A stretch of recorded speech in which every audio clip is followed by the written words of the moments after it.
ദേശീയപാതയുടെ ഭാഗമായി ഭൂമി ഏറ്റെടുക്കലിന് സംസ്ഥാനത്തിൻ്റെ 25% വീതം നൽകുന്നതിനായി 6000 കോടിയോളം രൂപ നൽകിയത് അത് സംസ്ഥാനത്തിന് ഇരട്ടപ്രഹരമായി വരുന്നു എന്ന് കണക്കാക്കി അത്രയും തുക അധികമായി കടമെടുക്കാൻ അനുവദിക്കുക.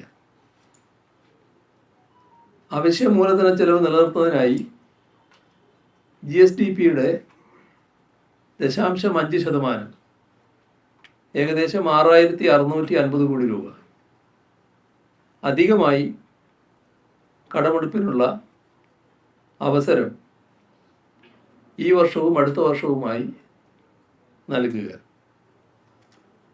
സംസ്ഥാനവും കേന്ദ്ര ആഭ്യന്തര മന്ത്രാലയവും തമ്മിലുള്ള CAPF കുടിശ്ശിക വേഗത്തിൽ ക്രമീകരിക്കുന്നതിന് വേണ്ട നടപടികൾ കൈക്കൊള്ളുക. ഇവിടെ കാണേണ്ടത് ഈ ആവശ്യങ്ങളൊന്നും ഏതെങ്കിലും പ്രത്യേക ആനുകൂല്യത്തിനുള്ളതല്ല. സംസ്ഥാനത്തിൻ്റെ സാമ്പത്തിക സ്ഥിരത സംരക്ഷിക്കാനും ക്ഷേമ വികസന പരിപാടികൾ തടസ്സമില്ലാതെ മുന്നോട്ട് പോകാനുള്ളതുമാണ്. ധനകാര്യമന്ത്രി വളരെ ശ്രദ്ധാപൂർവം അത് കേൾക്കുകയുണ്ടായി. ഗൗരവത്തോടെ പരിഗണിക്കുമെന്നാണ് അവർ ഉറപ്പ് നൽകിയത്. അതോടൊപ്പം കേന്ദ്ര ആഭ്യന്തരമന്ത്രി അമിത്ഷായുമായി ഇന്നലെ കൂടിക്കാഴ്ച നടത്തിയിട്ടുണ്ട്. ആ കൂടിക്കാഴ്ചയിൽ സംസ്ഥാനം മുന്നോട്ട് വെച്ച ചില ആവശ്യങ്ങൾ അംഗീകരിക്കാം എന്ന് ഉറപ്പ് നൽകിയിട്ടുണ്ട്.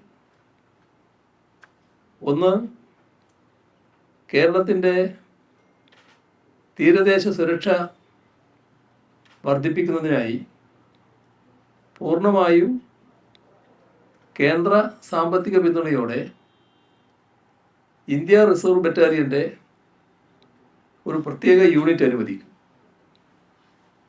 ഇതിന് കേരളത്തിൽ ഒരു മറൈൻ പോലീസ് ബറ്റാലിയനായും പ്രവർത്തിക്കാൻ കഴിയും.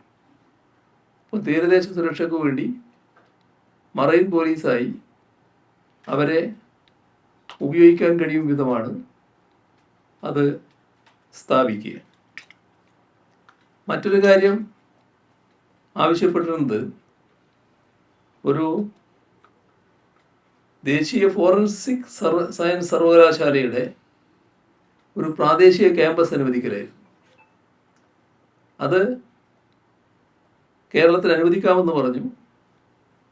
എവിടെയെന്നത് ചർച്ചയിലൂടെ തീരുമാനിക്കാമെന്നും പറഞ്ഞിട്ടുണ്ട്. അതോടൊപ്പം ഇക്കാലത്ത് സൈബർ കുറ്റകൃത്യങ്ങൾ വർദ്ധിച്ചു വരികയാണ്. കേരളത്തിലും സൈബർ കുറ്റകൃത്യങ്ങൾ പെരുകുന്നുണ്ട്. അപ്പോൾ അവയെ നേരിടുന്നതിനും കേരളത്തിൽ സൈബർ ക്രൈം നിയന്ത്രണ അടിസ്ഥാന സൗകര്യങ്ങൾ ശക്തിപ്പെടുത്തുന്നതിനുമായി കേന്ദ്ര സാമ്പത്തിക സഹായമായി 108 കോടി രൂപ ചോദിച്ചിരുന്നു. ആ 108 കോടി രൂപ അനുവദിക്കും എന്ന് ഉറപ്പ് നൽകിയിട്ടുണ്ട്. നമ്മുടെ മുണ്ടക്കൈ ചൂരൽമല ദുരന്തത്തിൻ്റെ ഭാഗമായി ഉണ്ടായ നാശനഷ്ടങ്ങൾക്ക് ശേഷം പുനരധിവാസത്തിനും പുനർനിർമ്മാണത്തിനുമുള്ള കൂടുതൽ സഹായത്തിനായി ദുരന്ത നിവാരണ സഹായ നിർദ്ദേശങ്ങൾ ലഭിച്ചിട്ടുണ്ട് എന്ന് കേന്ദ്ര ആഭ്യന്തരമന്ത്രി അറിയിക്കുകയുണ്ടായി. അത് തുടർന്നും പരിഗണിക്കും എന്ന ഉറപ്പും ഞങ്ങൾ ആ പ്രശ്നം ഉന്നയിച്ചപ്പോൾ അദ്ദേഹം നൽകിയിട്ടുണ്ട്. മറ്റൊരു കാര്യം,